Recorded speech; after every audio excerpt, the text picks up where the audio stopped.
حسد کرنے والا کبھی سکون سے نہیں رہ سکتا، کیونکہ وہ دوسروں کی زندگیوں سے نالا رہتا ہے۔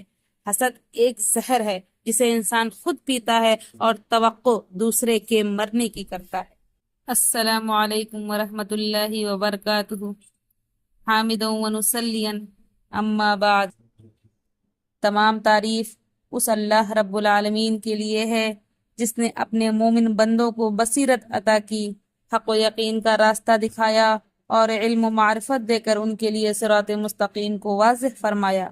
میں اس رب کی حمد و ثنا کرتی ہوں اور اس احسان عظیم پر اس کا شکر ادا کرتی ہوں کہ اس نے سیدھی اور واضح راہ دکھائی، اور شہادت دیتی ہوں کہ اس کے سوا کوئی معبود نہیں، وہ اکیلا ہے، اس کا کوئی شریک و سہیم نہیں، اور وہی معبود برحق ہے۔ اور یہ بھی شہادت دیتی ہوں کہ محمد صلی اللہ علیہ وسلم اللہ کے بندے اور رسول ہیں۔ ان کے قلب اطہر کو اس نے گل و حسد اور کینہ و کپٹ سے پاک فرمایا۔ اللہ کا بے شمار درود و سلام نازل ہو ہمارے محمد صلی اللہ علیہ وسلم پر اور آپ کے آل و اصحاب پر، اما بعد۔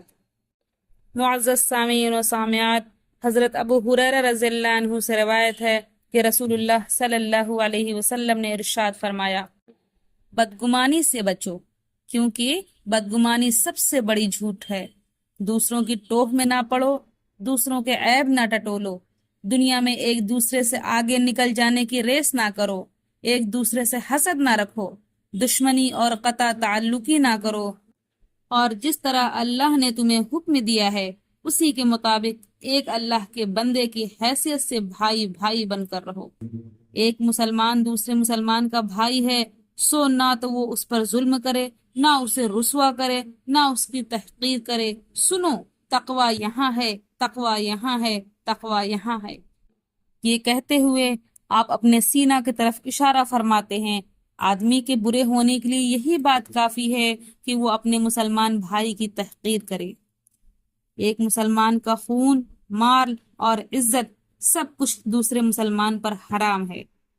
اللہ کے بندے اور بندیوں، حضرت شارع علیہ السلام ہمارے نہایت ہی خیر خواہ ہیں۔ آپ نے اپنی امت کو ان تمام امور سے منع فرما دیا ہے جو اس کے لیے دین اور دنیا اور معاشرہ میں خرابی اور نقصان کا باعث ہو سکتے تھے۔ آپ نے اپنی امت کو جن عادتوں سے باز رہنے کا حکم دیا ہے وہ نہایت ہی مذموم اور مسلمانوں کے مابین ہر قسم کے شر و فساد کی جڑ ہیں۔ جس معاشرہ میں یہ عادتیں پھیل جائیں اسے تباہ و برباد کر دیں گی، اس کی وحدت و اتحاد کو پارا پارا کر دیں گی، ان کے درمیان سے الفت و محبت کو مٹا کر انہیں قلق و اضطراب میں مبتلا کر دیں گی، اور پھر ان مذموم خصلتوں میں بھی سب سے مضر انجام کے اعتبار سے سب سے بری اور پھیلنے میں سب سے زیادہ تیز خصلت حسد کی ہے۔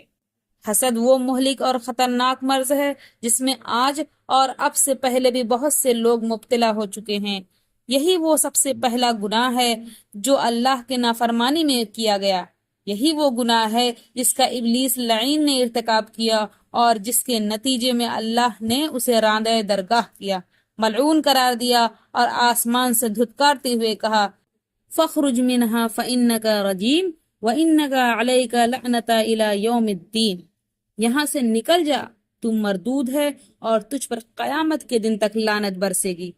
اللہ کے بندے اور بندیوں، حسد منافقین کی ایک صفت ہے۔ جب دلوں میں حسد داخل ہو جاتا ہے اور نفس پر غالب آ جاتا ہے تو معاشرہ کے اندر اختلاف و اضطراب پیدا ہو جاتا ہے، باہم خیر خواہی کا جذبہ جاتا رہتا ہے، عفت و محبت ختم ہو جاتی ہے، مزید برآں معاشرہ پر ذلت و نکبت اور عاجزی طاری ہو جاتی ہے، اور دشمن موقع کی تاک میں لگ جاتے ہیں۔ حسد کا مرض جس جماعت کے اندر بھی پیدا ہوا ان کے ضمیر کو تباہ و برباد کر کے رکھ دیا، ان کی وحدت کا شیرازہ منتشر کر دیا اور ان کے اتفاق و اتحاد کو پارا پارا کر دیا۔